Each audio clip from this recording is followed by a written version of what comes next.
The community forum to discuss the memorial to honor Martin Luther King Jr. was held at the Maine Historical Society on Thursday, February 11. The group was welcomed by Portland Councilor Dan Skolnick. Tonight is the first opportunity that we have to really begin visioning what the memorial to Dr. King is going to look like.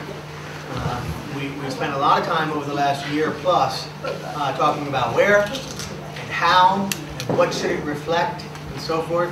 And now we get to start really putting, painting in those colors, if you will. So it's very exciting to have all of you here to help us do that and really start building our vision, Portland's vision of how do we reflect Dr. King's legacy in our own community.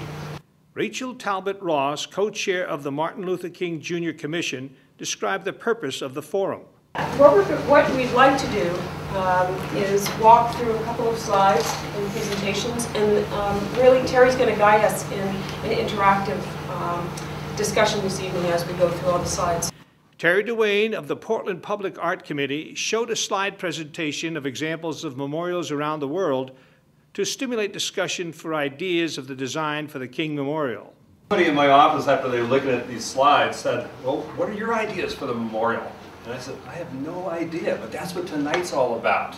This is the blank canvas. If you were the artist, the sculptor, the landscape architect, how would you embody the spirit of Martin Luther King Jr.? How do your ideas about Dr. King fit into this space? We have a space of about an acre and a half or so, as you saw that red outline. We don't have any idea at this point just how much of it is appropriate, what should be there, how people move through it, and how they interact with the memorial. But I'm going to show you examples of memorials and monuments from other parts of the country, other parts of the world. And I'd like you just to think about it and use your impression, verbalize your impression.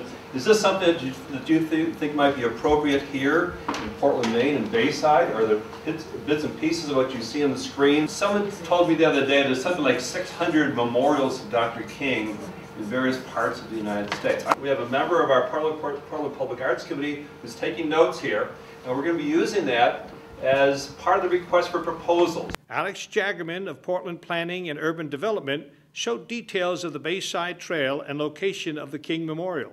But the trail itself is exciting, it's underway, it's under construction, and I want to just make sure everybody has that sense of context because the MLK Memorial site is embedded within the trail in the heart of Bayside. So that's the context I want to present. So the trail will be a catalyst for development, and there will be quite a bit of development once the recession is over.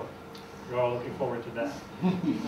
So Terry has zoomed in on, and the concept design has been very robust.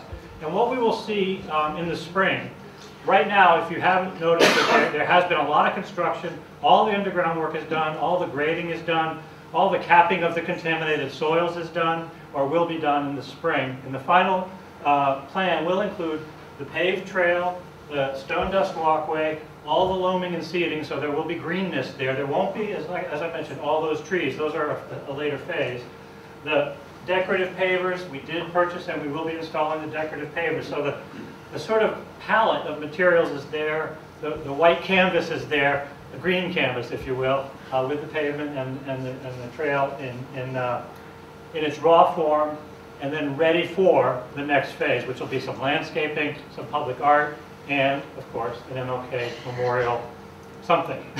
Ann Pringle of Bayside Trails discussed how public art would add to the Portland landscape. Very early on in the discussions, there was interest in public art along the trail, and we sort of set that up as something we wanted to pursue at some point. So as the trail design moved forward, as Alex just explained to you, we established a public art subcommittee to think through what kind of public art would we want, where would we want it, and really to develop a master plan for public art that we could then bring to the city's Public Art Committee, which has control over all public art in the city of Portland. And one of the key things is that public art will add value to the trail, which will have lots of other values as well. We defined a vision for the trail, and I will whip through this quickly, and that is to enhance the Bayside Trail with public art that is functional, which means things like benches, interactive, which means things like sundials or other sorts of interactive things, freestanding sculptures in a way that enhances the trail experience. And clearly, the Martin Luther King Memorial has great potential to fit all of those things and be probably the most special part of the entire public art experience on the trail.